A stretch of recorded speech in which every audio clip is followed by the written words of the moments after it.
नाज़रीन, मैं हूं इनाम गुराया और आप देख रहे हैं इनाम व्लॉग्स यूट्यूब चैनल। नाज़रीन, मैं कोशिश करता हूं कि आपके लिए कोई ऐसी वीडियो लेके आऊं जो आपके लिए फ़ायदेमंद साबित हो। आज आपके लिए स्पेशली तौर पे एक वीडियो लेके आया हूं जो कि टनल के अंदर खीरों की पैदावार या खीरे किस तरह लगाए जाते हैं। यहाँ पे हाफजाबाद या पंजाब का ये जो एरिया है, इसके अंदर ज़्यादातर जो है मुंजी और गंदम की फसलें उगाई जाती हैं, जो कि एक रवायती तरीका बन चुका है। उससे हट के आप कोई और फसलें काश्त करके उनसे ज़्यादा बेहतर पैदावार ले सकते हैं। इस वक्त मैं एक ऐसे खेत के अंदर हूँ, मेरे ऊपर आपको ये टनल नज़र आ गई होगी, जिस टनल के अंदर हूँ मैं। इसमें खीरे की पैदावार की गई है और मेरे साथ इस वक्त अली हसन मौजूद हैं जो कि इस शोबे से वाबस्ता हैं। आज इसकी तफसील आप तक पहुंचाएंगे, अली हसन भाई से बात करेंगे। उससे पहले अगर आपने मेरा यूट्यूब चैनल सब्सक्राइब नहीं किया तो मेरा चैनल सब्सक्राइब करें, बेल आइकन प्रेस करें और अगर वीडियो अच्छी लगे तो कमेंट सेक्शन में अपने राय का इजहार लाजमी करें। अभी आप अगर देख रहे हैं तो इसको लाइक लाजमी कर दें। चलते हैं वीडियो की तरफ। जी अस्सलाम वालेकुम। वालेकुम अस्सलाम। क्या हाल है अली हसन? अल्हम्दुलिल्लाह बिल्कुल ठीक। अच्छा, ये जो टनल के अंदर खीरों की पैदावार की जा रही है, इस हवाले से हमें तफसील ज़रा बता दें कि ये किस तरह की ज़मीन होनी चाहिए और उसके ऊपर किस तरह हम खीरे उगा सकते हैं। इसके लिए तो ज़मीन ज़रख़ेज़ी होनी चाहिए, मतलब अच्छी होनी चाहिए। अच्छा, ये जो ज़मीन है जिसके ऊपर हम अभी खड़े हैं, ये कौन सी है? ये मैड़ा ज़मीन अच्छी, यानी कि ज़मीन है, चिकनी भी आ जाती है और थोड़ी बाली मैड़ा भी। अच्छा, ये जो इसकी पैदावार शुरू करने के लिए ज़मीन को किस तरह हमवार करना चाहिए, क्या क्या ज़मीन के साथ मराहिल कौन कौन से हैं, ये ज़रा बता दें तफसील से। सबसे पहले तो हमें जो है ना तवे मारने चाहिए। उसके बाद फिर हमने ये लेवल किया है। लेवल करने के बाद फिर हमने 2 बार हल चलाया सादा। तो उसके बाद फिर हमने ये रोटावेटर चलाया ताकि ये ज़मीन नरम हो सके। तो जब ये हमने ये काम किया है ना, उसमें फिर हमने ज़रख़ेज़ खाद डाली है दूसरी 5 बोरी फ़ी एकड़ में। तो फिर हमने रोटावेटर मार के उसके बाद फिर रेजर के साथ ये हमने जो बनी हुई है ना ये वट्टें, ये बनाई है बेड वगैरह। ठीक है। और उसके बाद फिर ये सिलेंडर लिया, सिलेंडर के साथ फिर हमने ये सुराख किया है। सुराख करके उसके अंदर फिर हमने ये बीज लगाया है। तो ये टनल बना हुआ है। टनल का भी आपको बता देते हैं, मतलब ये 10 फुट इसकी चौड़ाई है और ऊंचाई 7 फुट है और ये दरमियाना टनल है। जो टनल भी 3 किस्म के होते हैं, एक बड़ा टनल होता है, एक दरमियाना, एक छोटा। ये दरमियाना टनल है। अच्छा, टनल के अंदर इस वक्त ये जो कितनी लाइनें लग जाती हैं टनल इस 10 फीट के अंदर? ये 6 लाइनें लगी हुई हैं।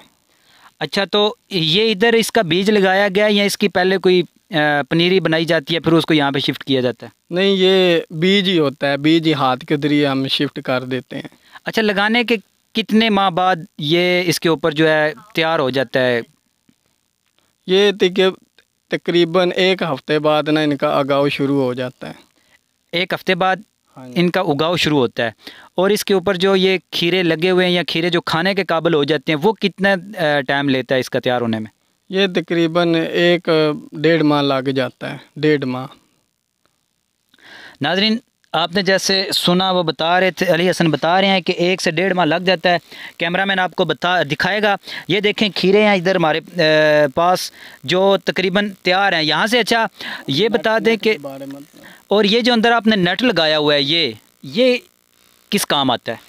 लो, इसकी तो फ़ायदा है, मतलब ये नेट इसलिए लगाया है, मतलब जो हमारी जो बनी हुई है ना वेल वगैरह, या हम इसके ऊपर चढ़ा देते हैं, ये काफ़ी ऊपर चली जाती है। अभी तो ये अभी सीज़न शुरू हुआ है, तो आप बाद में देखें इंशाल्लाह ये काफ़ी ऊपर चली जाएगी। तो ये इनका ये फ़ायदा होता है, ये ख़राब नहीं होती। अगर ये नीचे पड़ी रहेगी, हम जब पानी लगाएंगे तो ये सारी गाल जाएगी, ख़राब हो जाएगी।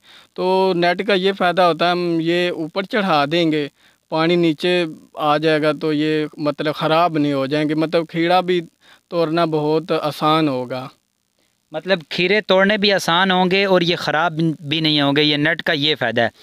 तो अच्छा, इसके लिए ये जो है इसकी किस्म कौन सी बताई है आपने? ये हाईब्रिड किस्म है। अच्छा, इसका ये जो मर्चिंग की हुई है नीचे शापर डाला हुआ, इसके क्या फ़ायदे हैं? ये इसका भी बहुत फ़ायदा। मेन बात तो ये है, जो जड़ी बूटी वगैरह होती है वो इसमें फिर नहीं होती। दूसरा ये नमी को भी महफूज रखती है। तो जब ये हम शापर ऊपर लगाते हैं तो नमी को महफूज करती है। बाकी टेम्परेचर भी हाई होता है तो बीज का जो होता है ना गाँव, वो भी बहुत आसान हो जाता है। अच्छा, ये जो एक पौधा लगा हुआ है, इसके साथ तकरीबन कितने खीरे बन जाते हैं या कितनी देर तक इससे हम पैदावार ले सकते हैं? ये हम तकरीबन 4 माह चलते हैं। एक पौधा 4 माह चलेगा? हाँ जी, 4 माह ये हमें देता रहेगा फल। ये नज़र आ रहा है इसके ऊपर, ये जो पौधा कोई इतना बड़ा नहीं है, लेकिन इसके ऊपर जो हमें खीरे लगे हुए नज़र आ रहे हैं, कुछ बड़े हो गए हैं, कुछ अभी तक ऊपर नए बन रहे हैं। क्या ये 4 माह तक इसी तरह एक पौधे के ऊपर हर रोज़ या डेली बेसिस पे इसके ऊपर उगते रहेंगे खीरे?